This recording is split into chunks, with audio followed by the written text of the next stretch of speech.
Imaginen esto, una mujer que, día tras día, durante más de 15 años, fregó los suelos de una gran empresa. Su nombre era Ana. No la llamaban señora Martínez, ni Ana la gerente, solo Ana, la de la limpieza. Cada mañana, antes de que el sol despuntara y los ejecutivos llegaran presumiendo de sus logros, Ana ya estaba allí, empujando su viejo carrito, que sonaba como si se fuera a desarmar, por los impecables pasillos de Horizonte Global. Su uniforme, un gris descolorido por el tiempo, y sus zapatillas, gastadas de tanto recorrer cada rincón de ese edificio. Llevaba un trapo en el bolsillo, una mirada serena y un paso constante, como si esa fuera su vocación de toda la vida. Y, de alguna manera, lo era. 15 años dedicados a recoger tazas olvidadas en las salas de reuniones, envoltorios de golosinas del suelo de la cocina y a limpiar las huellas de los botones del ascensor que nadie más parecía notar. Para la mayoría, ella era parte del decorado, como una pared más. Hablaban a su lado, como si no existiera. Excepto algunos, generalmente becarios o empleados temporales, que aún no habían aprendido la regla no escrita de ignorarla. Pero Ana, al principio, no guardaba rencor. Mantenía la cabeza baja, la boca cerrada y, lo más importante, escuchaba. Atenta a las risas que venían de las oficinas más lujosas, a las conversaciones que la gente ni se molestaba en susurrar, los chismes, la prepotencia, las mentiras. Lo aprendió todo, solo con su fregona y un oído atento. Recuerdo una vez, un ejecutivo de marketing dejó la mitad de un sándwich en el borde del bote de basura, no dentro. Ana lo recogió y lo tiró sin decir una palabra. Él pasó por su lado, ni siquiera le dio las gracias. Solo la miró y dijo, asegúrate de que la alfombra esté seca antes de la reunión de las 3. Ana sonrió y asintió. Al día siguiente, él derramó café en esa misma alfombra y la culpó a ella por no haberla limpiado bien. Ana volvió a asentir. No era la primera vez, y lamentablemente, no sería la última. En el cuarto piso, uno de los vicepresidentes, un tal Ricardo, siempre ruidoso y empapado en perfume, se rió una vez con su asistente diciendo, ¿te imaginas trabajar aquí toda tu vida y ni siquiera tener un escritorio? Ella lo escuchó. A él no le importó. No sabía quién era ella. Ninguno de ellos lo sabía. Ese edificio estaba lleno de gente que creía que su puesto les daba un valor especial, que pensaba que el respeto se ganaba con metas trimestrales y reuniones interminables que bien podrían haber sido un correo electrónico. No sabían que Ana no necesitaba su validación, porque Ana era dueña de una parte más grande de esa empresa que cualquiera de ellos. Pero aún no había dicho nada. Todavía no. Y mientras empujaba su carrito por las oficinas ejecutivas esa mañana, deteniéndose para limpiar una pared de cristal donde las huellas de alguien empañaban el logo de la empresa, su teléfono vibró discretamente en su bolsillo. Un mensaje. Solo una frase, estamos listos cuando usted lo esté. Guardó el teléfono, su rostro, impasible. Luego, siguió caminando. Pero esta vez, no solo estaba limpiando. Estaba caminando hacia algo inmenso, y nadie, absolutamente nadie, lo vio venir. Antes de que Ana pusiera un pie en ese edificio con una fregona, se sentaba en la cocina de su casa en Medellín, revisando planes de negocios con su esposo, Juan. Era en los tiempos en que Horizonte Global era solo un sueño garabateado en la parte de atrás de un recibo de la compra. Juan tenía una ambición indomable, de esas que no se aprenden en ninguna universidad. Había crecido trabajando en los camiones de reparto de su tío, recorriendo carreteras por toda Colombia. Conocía la logística al dedillo, mucho antes de que se inventaran términos como cadena de suministro. Ana, en cambio, era la mente maestra en la sombra. No era de muchas palabras en público, pero tenía una habilidad asombrosa para analizar problemas, desglosarlos con calma y encontrar el punto débil. En 1998, Juan y un amigo, Carlos, juntaron lo poco que tenían para iniciar una agencia de transporte. Una pequeña oficina alquilada, 2 teléfonos móviles y un fax que apenas funcionaba. Ana fue la primera en invertir. Su padre le había dejado una pequeña herencia, el dinero de un seguro de vida. La mayoría lo habría usado para comprar una casa, pero Ana tenía otra idea. Ponlo a tu nombre, le dijo a Juan una noche, yo me mantendré al margen, nadie necesita saberlo. Él la miró sorprendido, ¿estás segura? Sé lo que hago, respondió ella con firmeza, y confío en ti. Durante los siguientes 6 años, la empresa creció de forma explosiva. Carlos se encargaba de las relaciones públicas, Juan de las operaciones y Ana, con una precisión implacable, supervisaba cada centavo. Llevaba los libros, archivaba los documentos, ayudaba a redactar contratos bajo una sociedad diferente que registró por si acaso. Era su forma de protegerlos a ambos. Pero Juan, él no se protegió. En 2004, un accidente en la carretera, un viaje de entrega nocturno, un conductor cansado, un tráiler volcado. Se fue en segundos. Carlos dio un discurso frío en el funeral, todo negocios, apenas mencionó a Ana. Esa fue la primera señal. La segunda llegó semanas después, cuando Carlos archivó documentos eliminando el nombre de Juan, y discretamente, sacó a Ana de todas las comunicaciones internas. Él asumió que ella desaparecería. Pero Ana tenía pruebas. Documentos legales firmados desde el principio que le daban la misma propiedad de la parte de Juan. Y más que eso, tenía una poderosa ventaja. Podría haber demandado, podría haber entrado en esa oficina con abogados y exigir el control en ese mismo instante. Pero en cambio, esperó.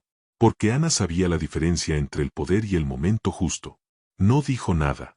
Ni a la prensa, ni cartas. Solo silencio. Luego, en 2007, apareció una oferta de trabajo en un tablón comunitario en Montería, solicitando personal de limpieza nocturno para Logística Horizonte. Ella la marcó con un círculo. 2 días después, entró con un currículum falso, una dirección prestada y un par de zapatos de trabajo nuevos. Consiguió el trabajo de inmediato. Carlos nunca la reconoció, ni una sola vez. Y para entonces, él ya ni siquiera dirigía la empresa. Un nuevo nombre circulaba, Tomás Blanco, un joven MBA de la universidad. No sabía nada de cómo se construyó la empresa, pero sabía cómo vestirse como un CEO. Ana mantuvo la cabeza baja, siguió presentándose, noche tras noche, piso tras piso. Durante 15 años, cada cubo de basura que vació, cada baño que fregó, no era solo limpieza. Era una labor de observación. Escuchó, observó, esperó y guardó cada detalle. Pero, como dicen, lo que se entierra siempre acaba saliendo a la superficie. Y Ana estaba a punto de desenterrar la verdad. Al 10º año, Ana conocía cada rincón de la sede de Horizonte Global en Bogotá. Sabía qué pasillo tenía el suelo suelto, qué microondas chispeaba cuando lo cerrabas con demasiada fuerza y cuáles de los directores usaban regularmente las tarjetas de la empresa para cenas personales. Ya no necesitaba adivinar. Sabía exactamente lo que estaba pasando. Horizonte Global había pasado de ser una empresa de logística unida a una operación fría y deshumanizada, donde la alta gerencia se sentaba detrás de paredes de cristal, soltando jerga empresarial, mientras los empleados de primera línea apenas sobrevivían. Ella lo vio. Observó a los conductores de almacén llegar con la espalda adolorida, con recibos de horas extras que nunca parecían ser aprobados. Escuchó a las mujeres de recursos humanos susurrar sobre recortes en los beneficios de salud, y más de una vez vio a gerentes de nivel medio siendo escoltados fuera, despedidos sin previo aviso por haber violado el protocolo. Uno de ellos, un hombre llamado Sergio, cometió el error de alzar la voz en una reunión de personal sobre las disparidades salariales. Desapareció en una semana. Ana era invisible en esas habitaciones. Nadie filtraba lo que decían a su alrededor. Al principio, solo escuchaba. Pero luego, empezó a escribir. Tenía un pequeño cuaderno negro en su casillero, escondido detrás de una bolsa de guantes de repuesto. Estaba lleno de nombres, fechas, citas, quién dijo qué, cuándo lo dijo y quién estaba en la sala. Si hojeabas las páginas, encontrarías anotaciones como, 14 de febrero, podemos recortar los bonos para el personal de menor nivel. Aceptarán lo que les demos. Tomás al director financiero, sala 508.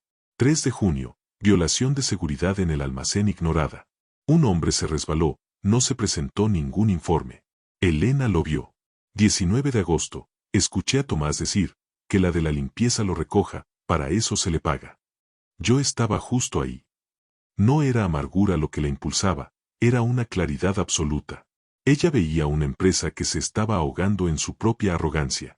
Una noche, alrededor de las 11:45, Ana detuvo su carrito frente a la suite ejecutiva del 6º piso. El pasillo estaba oscuro, excepto por la luz que venía de la sala de conferencias principal. Escuchó risas. La voz de Tomás se escuchaba claramente, así que le dije que si no le gusta su sueldo, puede irse y probar suerte con un repartidor de comida.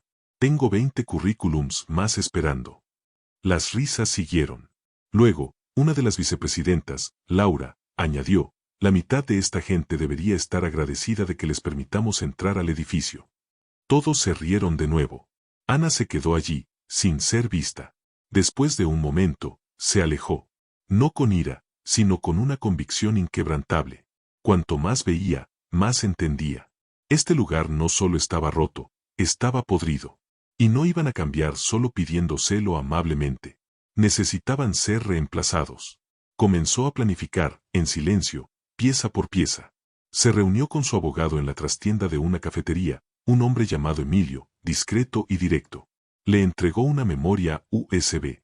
Dentro había años de notas, fotos, conversaciones grabadas, todo lo que había documentado desde el primer día. Emilio no dijo una palabra durante mucho tiempo después de revisarlo. Luego, la miró y dijo, «Sabes, una vez que hagas esto, va a sacudir todo ese edificio». Ana asintió, «Ya está temblando, solo que aún no lo saben». Él sonrió, «Empezaré a redactar el papeleo». El plan era sencillo, dejarlos caer directamente en su propia trampa. Dejarlos seguir pensando que ella era solo una limpiadora. Dejarlos subestimarla una vez más. Ella los quería confiados, cómodos. Porque la caída siempre duele más cuando nunca viste el precipicio. Pero a veces, incluso el fuego más paciente necesita solo una chispa. Y esa chispa estaba a punto de encenderse. Un martes por la tarde normal, todo comenzó con un plato de papel. Ana acababa de terminar de limpiar la sala de descanso del tercer piso, limpiando las encimeras, sacando la basura, rellenando el café instantáneo barato al que llamaban premium. Estaba caminando por el largo pasillo de conferencias cuando lo vio, una rebanada de tarta de cumpleaños a medio comer, tirada justo en el centro del pasillo. El tenedor clavado, chocolate untado en la alfombra. Alguien lo había dejado allí, ni siquiera en una mesa, simplemente lo tiró. Se agachó lentamente, no porque fuera difícil, sino porque algo en ese plato se sintió deliberado. Como si alguien lo hubiera hecho solo para ver qué hacía ella. Mientras lo recogía, escuchó la voz. «Te saltaste un sitio». Era Tomás. Parado al final del pasillo, con las manos en los bolsillos, con una sonrisa de superioridad. Ella giró ligeramente la cabeza. «¿Disculpe?» Él caminó hacia ella lentamente. «Ahí mismo», dijo, señalando el suelo donde ella acababa de limpiar. «Vamos a tener una presentación para un cliente aquí. ¿Crees que puedes darle otra pasada al suelo antes de que lleguen?» No había ninguna mancha, ni siquiera un rasguño. Ana se puso de pie, el plato de tarta en una mano, el mango de la fregona en la otra. No dijo nada. Tomás la miró fijamente, luego se rió entre dientes, como si ella fuera parte de alguna broma interna. «Lo juro, a veces creo que ustedes solo fingen limpiar para quedarse en el reloj». Sus ojos se entrecerraron solo por un segundo. «¿Qué gente es esa?», preguntó ella. Él hizo una pausa. «Oh, vamos», dijo a medias, «no seas tan sensible. Solo digo que si te pagara un poco más, tal vez encontrarías las manchas antes que yo». Ella parpadeó una vez, sin expresión. Luego asintió. «Me aseguraré de que quede impecable», dijo. Tomás aplaudió una vez. «Eso es lo que me gusta oír». Se alejó, orgulloso de sí mismo, pensando que la había puesto en su lugar. No tenía ni idea de lo que se le venía encima. Esa noche, Ana no se fue directamente a casa. Fue a la sala de archivos de Horizonte Global, un área a la que tenía acceso después de horas gracias a una credencial que había tomado prestada de un gerente que la había dejado en un lavabo. La había guardado durante meses, por si acaso. Se movió con rapidez, sacó archivos, tomó fotos, correos electrónicos, informes de presupuesto. Y lo más importante, imprimió un informe de bonificaciones de ese mismo trimestre. Mostraba que Tomás se había dado a sí mismo una bonificación de $55,000 por excelencia operativa. Mientras tanto, había recortado las ayudas de comida para los empleados, reducido las tarifas de horas extras de los conductores y congelado los aumentos para el personal de limpieza y almacén. La gota que colmó el vaso llegó a la mañana siguiente. Una de las limpiadoras, Patricia, entró llorando al vestuario. Su hijo adolescente había tenido un accidente automovilístico y había pedido un día libre para visitarlo en el hospital. Su solicitud fue denegada. «No hay suficiente personal», le dijeron. Ana se sentó allí escuchando. Patricia no podía ni terminar una frase por las lágrimas. A nadie de la oficina ejecutiva le importaba. Era solo un nombre en el horario. Ana no dijo nada, pero se levantó, sacó su teléfono de su bolso y salió. Llamó a Emilio. «Es hora», dijo. «¿Estás segura?» «Estoy segura». «Muy bien», respondió él, «va a ser un desastre».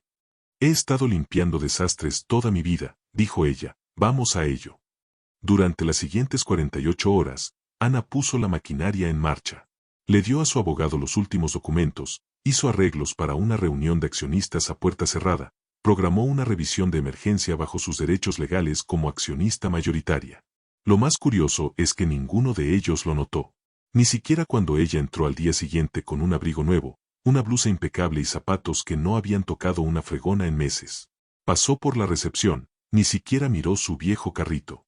Tomó el ascensor hasta el 8º piso, directamente a la sala de juntas.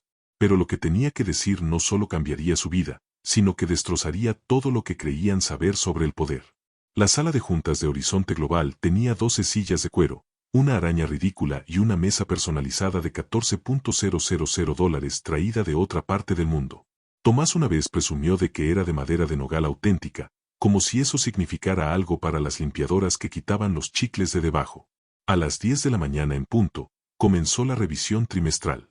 Tomás estaba al frente de la mesa, con los brazos cruzados, la corbata floja, como si fuera el dueño del aire que respiraban. A su izquierda, Laura, su mano derecha. Junto a ella, Carlos, el único hombre en la sala que debería haber sabido lo que se avecinaba, excepto que no lo sabía. Ana entró 5 minutos después, silenciosa como un aliento contenido. Sin fregona, sin guantes. Solo un blazer azul marino y una carpeta en la mano. Tomás frunció el ceño. Lo siento, estamos en una reunión. El personal de mantenimiento debe venir fuera de horario. Ella no parpadeó. No estoy aquí por mantenimiento. La sala se agitó. Laura la miró con recelo. Disculpe, ¿tiene una cita? Sí, dijo Ana, caminando lentamente hacia el extremo de la mesa, y creo que los accionistas fueron debidamente notificados. Fue entonces cuando Emilio entró detrás de ella, maletín en mano, tranquilo como siempre. Buenos días, dijo. Mi nombre es Emilio Soto, asesor legal de la señora Ana Pérez, accionista mayoritaria de Horizonte Global. Silencio absoluto. La boca de Tomás se abrió, pero no salieron palabras. Ana colocó la carpeta sobre la mesa y la abrió. Dentro había acuerdos de asociación firmados desde 1998, documentos de propiedad actualizados y una carta notariada que le transfería plenos derechos de voto tras la muerte de Juan. Carlos se movió en su asiento como si alguien le hubiera quitado la alfombra de debajo de los pies. No, murmuró, eso no puede ser correcto. Ana se volvió hacia él. ¿Recuerdas los contratos, Carlos? Tú ayudaste a escribirlos. Él no habló. Ella dio un paso adelante, su voz tranquila y baja. Durante 15 años vi cómo este lugar se volvía irreconocible. Los vi inflar sus bonificaciones, ignorar las violaciones de seguridad y castigar a los empleados por pedir un trato justo. Miró directamente a Tomás, y te vi convertir la empresa de mi esposo en un patio de recreo para tu ego. Tomás intentó reírse. Está bien. Esto es un malentendido. No sé qué tipo de estafa es esta. No es una estafa, interrumpió Emilio. Todos los documentos han sido verificados y, a partir de este momento, la señora Pérez ha solicitado un voto de censura en el actual CEO. Tiene la autoridad para hacerlo bajo el acuerdo de accionistas original. Tomás se puso de pie, con ambas manos sobre la mesa. No sabes lo que estás haciendo. Ana caminó lentamente alrededor de la mesa, mirando a cada persona a los ojos. 15 años, dijo. Todos me ignoraron como si yo no estuviera allí. Dejaron que la gente sufriera, dejaron que esta empresa se pudriera. Les di todas las oportunidades para mostrar algo de humanidad. Se detuvo en la silla de Tomás, y ustedes fallaron. Él se puso rojo. ¿Crees que puedes simplemente entrar aquí y tomar el control? Ella se inclinó. Yo soy la empresa. Emilio colocó una pequeña pila de cartas frente a cada miembro de la junta. Con efecto inmediato, el contrato del señor Tomás Blanco está terminado. Seguridad ha sido notificada. La voz de Tomás se quebró. No puedes hacer esto. Carlos murmuró por lo bajo. Ella ya lo hizo. La seguridad entró segundos después. No dijeron una palabra, solo esperaron. Tomás miró alrededor de la habitación buscando apoyo. No encontró ninguno. Tomó su teléfono, su orgullo y salió furioso, seguido de cerca por Laura, quien de repente recordó que tenía otra reunión. Una vez que la sala se despejó, Ana se volvió hacia la junta. No estoy aquí para jugar a ser jefa, dijo. Estoy aquí para reconstruir lo que este lugar representaba. Uno de los miembros más jóvenes de la junta, Javier, apenas de 30 años, levantó la mano. Exactamente qué quiere hacer primero. Ana sonrió, empezar por escuchar a la gente que ha sido ignorada durante más tiempo. Cerró la carpeta, el cambio comienza hoy. Pero solo porque sacas la basura no significa que la casa esté limpia. Y Ana sabía que el verdadero trabajo apenas comenzaba. El siguiente lunes por la mañana, Ana se estacionó en el estacionamiento ejecutivo por primera vez. No le gustó. No por el espacio, era más grande, más cerca, cubierto de la lluvia. Pero algo en ese estacionamiento se sentía desconectado, como si hubiera sido reservado para personas que no sabían lo que significaba el sudor. Aún así, se estacionó, entró con la cabeza en alto. Saludó a la recepcionista por su nombre. Buenos días, Sofía. La joven parpadeó. ¿Señorita Ana? Ahora solo es Ana, dijo.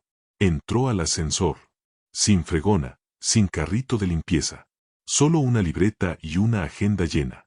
A las 9:30 de la mañana, estaba en su oficina. Pintura nueva en las paredes, la misma vista de la ventana de la que Tomás solía presumir. Pero ella no pasó mucho tiempo mirando.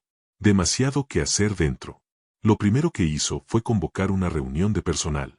No para la junta. No para los ejecutivos. Para los empleados.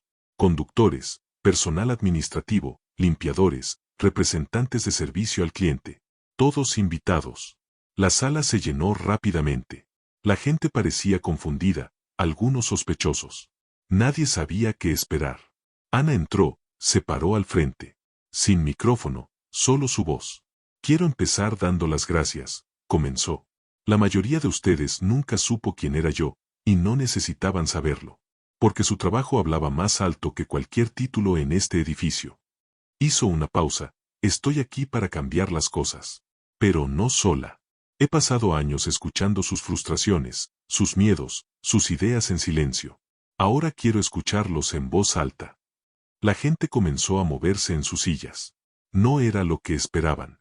Un conductor llamado Miguel levantó la mano. ¿Significa esto que recuperaremos las horas extras? Sí, dijo Ana, y el pago retroactivo de los últimos 2 trimestres. Lo verán en el cheque del viernes. Una mujer de recursos humanos, Elena, se puso de pie. ¿Y la cobertura de salud? Ha empeorado cada año. Ya estamos revisando nuevos proveedores, dijo Ana, y cada empleado recibirá una encuesta para opinar. No más decisiones a puertas cerradas sobre su bienestar.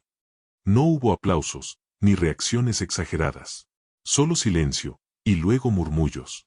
La gente se volteaba a verse, como si lentamente se dieran cuenta de que ella hablaba en serio. Alguien preguntó, ¿qué pasa con la gente que Tomás despidió sin causa? Estamos revisando esas rescisiones, respondió ella. Si fueron despedidos injustamente, se les contactará. No hay garantías, pero al menos se les limpiará el nombre. Otra voz desde el fondo, ¿realmente eres la dueña? Ana sonrió, siempre lo he sido. Terminó la reunión con una sola promesa, si hablan, escucharé. Y si trabajan, serán respetados. Después de eso, las cosas no se pusieron más fáciles, se pusieron más difíciles. Los ejecutivos restantes no la recibieron con los brazos abiertos. Algunos intentaron bloquear sus decisiones, argumentando que ella no tenía experiencia en negocios. Uno incluso cuestionó si sabía cómo escalar el crecimiento. Ana lo miró y dijo, escalé mi dolor en silencio durante 15 años. Creo que puedo manejar sus hojas de cálculo. Eso lo calló. Trajo nuevos jefes de departamento, ascendió a personas que habían sido ignoradas durante años. Cambió contratos con proveedores, renegoció contratos de arrendamiento de almacenes y recuperó el día anual de reconocimiento a los empleados que misteriosamente había desaparecido del presupuesto años atrás. Visitó cada departamento, se sentó con ellos, almorzó en la sala de descanso, escuchó. Y lentamente, el edificio comenzó a sentirse diferente. No más suave, solo más real. Una noche, Patricia, la limpiadora que había llorado por el accidente de su hijo, dejó una nota en la oficina de Ana. Decía, nunca pensé que alguien como nosotros podría llegar a un lugar así. Usted me demostró que estaba equivocada. Ana guardó esa nota en su cajón superior. Pero incluso después de todos los cambios, una pregunta seguía surgiendo en susurros. Y Ana sabía que tendría que responderla. ¿Por qué esperó tanto tiempo? Era una pregunta que escuchaba una y otra vez. ¿Por qué esperaste, Ana? Algunos lo preguntaban con curiosidad, otros con duda, algunos con un resentimiento silencioso, como si tal vez ella lo hubiera dejado pasar demasiado tiempo. Pero Ana nunca se puso a la defensiva. Simplemente se sentaba en su silla, entrelazaba los dedos y decía lo mismo cada vez, porque el poder solo importa cuando sabes cómo usarlo. Verán, Ana no esperó por miedo. Esperó porque la compañía necesitaba mostrar quiénes eran sin su influencia. Necesitaba verlo con sus propios ojos. Necesitaba que la podredumbre saliera a la superficie. Porque si hubiera intervenido demasiado pronto, habrían dicho que reaccionó exageradamente. La habrían manipulado, haciéndola parecer que estaba armando un escándalo por nada. Pero 15 años de silencio, eso la hizo innegable. Lo vio todo. Lo dejó que se desarrollara.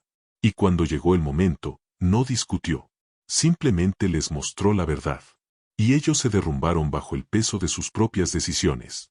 La limpiadora se había convertido en el testigo, y eventualmente, en la jueza. Una tarde, volvió al mismo pasillo donde Tomás una vez señaló la mancha que se le había escapado.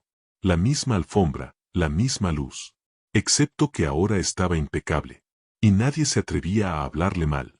Un becario pasó junto a ella en el pasillo, se detuvo y dijo nerviosamente, «Hola, señora Ana». Ella sonrió, solo Ana. Esa tarde, organizó una pequeña reunión para el personal en el patio de la empresa. Sin discursos, sin pancartas. Solo camiones de comida y sillas plegables.